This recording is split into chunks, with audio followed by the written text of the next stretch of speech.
Ye claims that Disney is spiking the punch and making our kids question their sexuality early on to cause confusion. He said this in a 2-hour-long conversation that he had on Clubhouse with Whack 100. I recognize the name, not sure who that is exactly.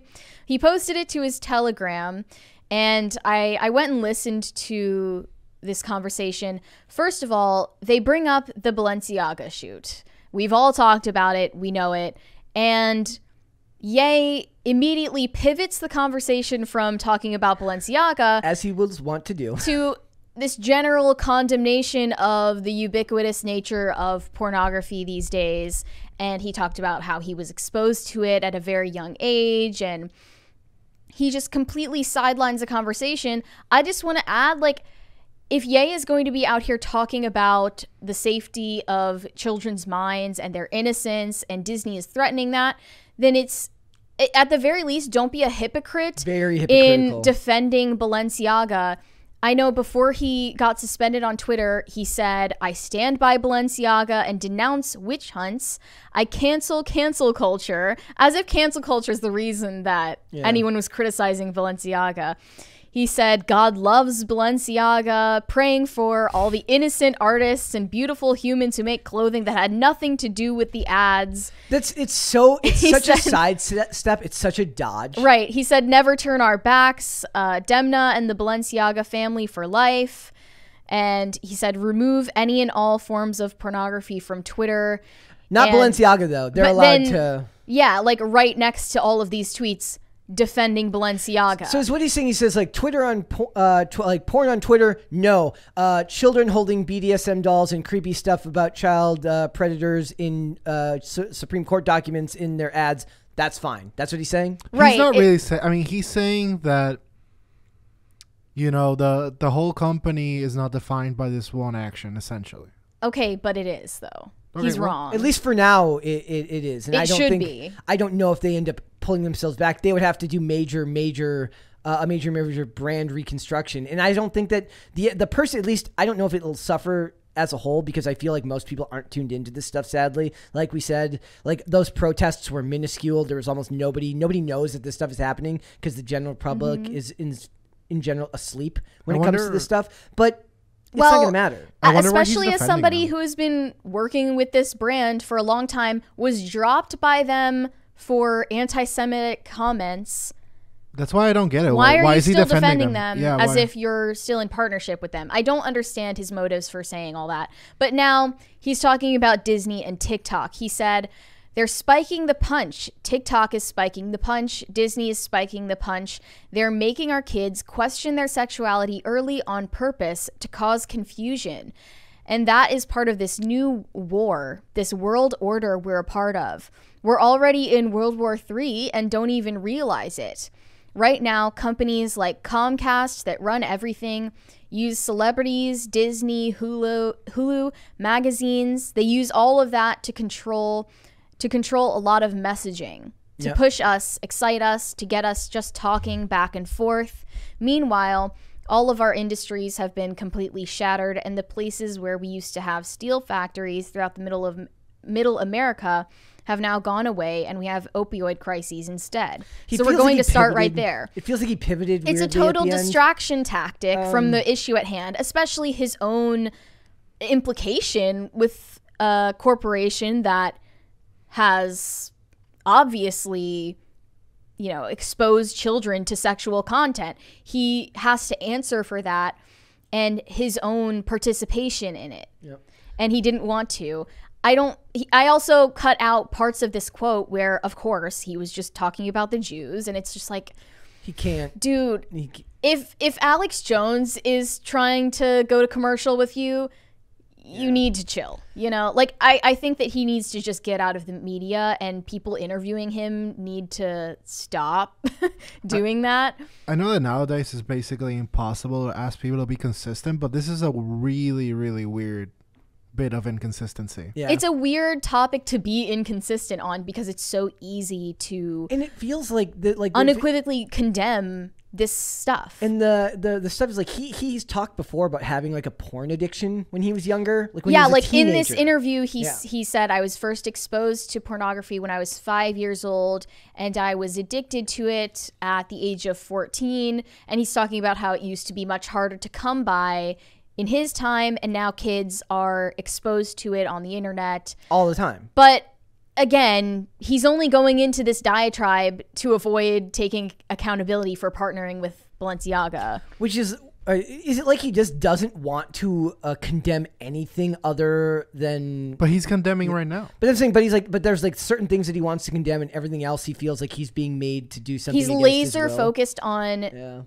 just like this conspiracy stuff, and not the parts of it that are in broad daylight. Yeah. You know. Also, I do want to point out here that whether people want to believe it or not, what Disney's doing is inherently on purpose. And the point I make by that is that introducing concept like this to youth is a form of what would the term, normalization early on in life, right? But Well, it's not yeah, just that. I mean, their executives have openly admitted that they use their content to change hearts and minds, which actually just means introduce children to this social engineering, this woke messaging, whatever you want to call it. And if you worry that it comes top down, I remember we never covered this because it was just it was on its own. But Bob Iger gave a speech when talking about gun violence responsibility on the anniversary of Sandy Hook, and it's like, why does Bob Iger need to be giving a speech? Why are CEOs of Disney and authority on our social issues? Yeah. So here's what he says. He says, as a grandfather, as a father, and the CEO of the Walt Disney Company, I believe there is no greater or more important task than ensuring the safety and well-being of our children. Those of us who are in a position to affect change, whether it's by influencing laws of shaping culture or supporting organizations on the front lines, I think we have an extra responsibility. That is proof that that does not stop at gun laws. What's most bizarre about this pattern of behavior from Disney is that it's not profitable. So we've seen that Universal Pictures is outperforming them in their animated movies by far. We just saw a report from The Wrap that showed since March 2020, Disney's animated films have grossed just over $1 billion worldwide. Meanwhile, over the same period, Universal's animated movies doubled that. Yeah. So Universal is prioritizing humor and storytelling, and it's paying off for them. And Disney, with Strange World, with Lightyear, with all of these bombs at the box office that include, the normalization of LGBT couples in kids' movies. You want to do it when it's a movie for adults, fine. I don't Yeah, care. like- But I'm saying, why does it need to be there at all? These stories, it's not important to the story. Well, it's not. I mean, sometimes it is. They said with Strange World, this protagonist's sexual orientation, who he's like 16 years old in the movie, Yeah. is integral to the story, so much so that they can't edit it out of the movie to make it marketable for international audiences. Yeah. So it is integral to the story, which is even worse. And it's not paying off for Disney, but they're past the need for profits. They don't need it. Another thing that Universal is doing better, by the way, is that they make movies that I think have more meme potential. Yeah. Like we know from Minions Rise of Gru, there were all of these teenagers dressing up in suits to go see the movie, and it was like this cultural phenomenon, and it became even more fun because they weren't allowed to do it. So that like had a life of its own. I think that like I saw a ton of memes from Sing 2, which like I didn't see. It's not I'm not the target demographic, but I saw somewhere that Encanto is one of the biggest searches on the internet this year. Yeah, Encanto I've heard a lot about it. Encanto was Disney. That's what I'm saying, but I'm saying that speaks to the contrary almost. Like that's interesting. Like Encanto is a big That thing was this year. like their most successful, Yeah. but the rest were not. And it that also was still dropped off COVID. very quickly. That was still at the edge of like COVID restrictions in theaters, I believe. Right. At the very end of Yeah, COVID and this is restrictions in analyzing theaters. just like the past couple of years. Yes. So, So it says parents no longer feel safe leaving their kids alone with the Walt Disney Company, and I question that. I actually question that because I don't know how much I buy that parents are that connected or in tune. No, maybe with the these parents things. who are reading this content, If you're reading Breitbart, feel that way. But if you're reading Breitbart, the rest of them are just yeah. like, turn on Disney Plus and walk out of the room. Yeah. Have a good time, sweetie. And they're just like but even then, like, okay, I have a lot of friends who have kids, and they say, like, they show them old Disney animated stuff. They show them they show them Beauty and the Beast. They show them But even then, a lot of parents feel like that stuff has subtle messaging too. Yeah. I don't know what to think of it. I wasn't allowed to watch all of those Disney animated films when I was growing up. So, I mean, it certainly pales in comparison to the quality of the tales that they're based on. Also, I do. Oh, go ahead. Do you guys think it's helpful to like tell your, I mean, obviously some things are, but like, do you think it's helpful? Like, for example, with me, when I was a kid, my mother didn't want me to watch The Simpsons. Mm-hmm. And I do you think that was justified? So now when I see The Simpsons, I'm like I think even at like 6, I would have understand like this was like a lot of sarcasm and satire, not like real life. You know, I don't know what she was trying to I don't feel like shelter me from The Simpsons in particular. South Park, maybe the cursing, things like that, but my parents didn't really stop me from watching anything, not that I can think of. I mean, obviously outside of stuff I wasn't supposed to be watching for my age. But it often does like the opposite effect. Yeah. Like, people are super drawn to what they're told they shouldn't. Yeah. I think the best children's entertainment is written so that there are parts of it that appeal to adults as well as kids, and other parts that are just for the kids, not in a way that subtly exposes children to exclusively adult themes. Yeah. But it takes smart writers to do that, and I don't think Disney has those people in their arsenal anymore. They've been ousted in favor of people who don't have children themselves, but have a weird agenda about wanting to insert their values into children's entertainment as a substitute for raising children of their own. I just think it's a vicious cycle. It starts with, so the hiring needs to be more diverse. And then you get the diverse hiring, and it's almost like understood that they're there because of that reason. And I feel like subconsciously they must have this thought as like, well, if I'm only here because of diversity, then I have to be grateful for diversity, and thus I have to include the thing that got me here into the, and it's just like this never-ending cycle. Well, they expect you to write that because Right. they are actually racist and dumb enough to think that the only thing you can write is what you yourself have experienced, because they're anti-imagination and anti-creativity. That's what I'm saying. And so it's like this circular logic. They can constantly. only destroy and recycle things. They never Yes. create new things. So another example of this that's more recent is they are getting rid of Splash Mountain at their theme parks. Why? Because Splash Mountain is racist. It's problematic. Do tell. You heard that right, Dane. Splash Mountain is racist. It's based on a film Disney released in 1946 called Song of the South. Yep. Oh where, yeah, they do not. You can't even find copies of that. Yes, anymore it's outside been eBay. all but erased from existence. You have to pirate it to watch it. It's about this white boy protagonist who is visiting his grandmother's plantation in the Reconstruction era, and he gets told all of these fun stories by an older character who is black. Now, a lot of people have said that this movie unfairly stereotypes the black character as he is only an accessory to the white character's storyline.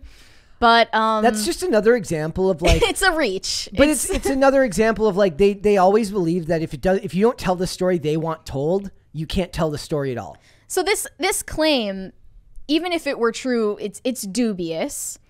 The thing is, though, most of the Disney theme park attendees have never heard of this film. Most of the people who ride this ride have never heard of the film. There are basically no references to the film in the ride anymore. Yeah. It's become its own phenomenon. And if that's the case, what is the harm being done here at all? Like, who is catching these stereotyping themes just by riding a theme park ride? It's irrelevant now. And it also was first introduced under a different name it incorporated scenes from the movie, and then later they kind of scrubbed it. They removed those references, and they changed it to Splash Mountain in 1984 to promote the film Splash under a different CEO. So it's been completely erased from the ride's history. No one remembers that it was related to Song of the South at all. Even if it were still referencing that film, it wouldn't be a problem because the outrage about this film is completely artificial. And here's the thing, like, they're going to now re-theme it after Princess and the Frog, which came out in 2009. That has a black protagonist. And they're more insulting the fans of that film because they can't get their own ride made brand new in the park. They have to get a recycled one that was previously deemed racist. Yep. So it's just stupid. I saw an interview the other day with Tyler, the creator. I don't know anything about this guy. He seems really cool, though. And in the interview, basically, there's like a guy. He's trying to he's like, well, it's wrong when white people say the N-word, isn't it? Like, he just wants him to say yes, absolutely. And Tyler, I swear this has a point. Follow me, guys. Okay. And Tyler's like, for some people, yeah. For some people, no. It's really by circumstance. And ultimately his point was that when they choose to take offense of the word, what they're really doing is empowering it to the old definition, to the historic, one that everyone gets reasonably upset about. And I think what he was saying is like, so that word had an evolution.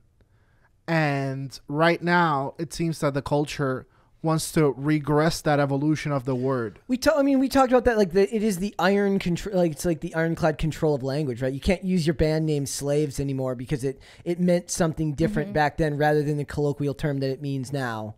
For somebody like they clearly meant slaves to their jobs, slave to the workforce, this and that, which is a valid use of that term. But because a couple of people on Twitter got offended, you can't do that anymore. And this is more about erasing the past than creating anything new and better for the future.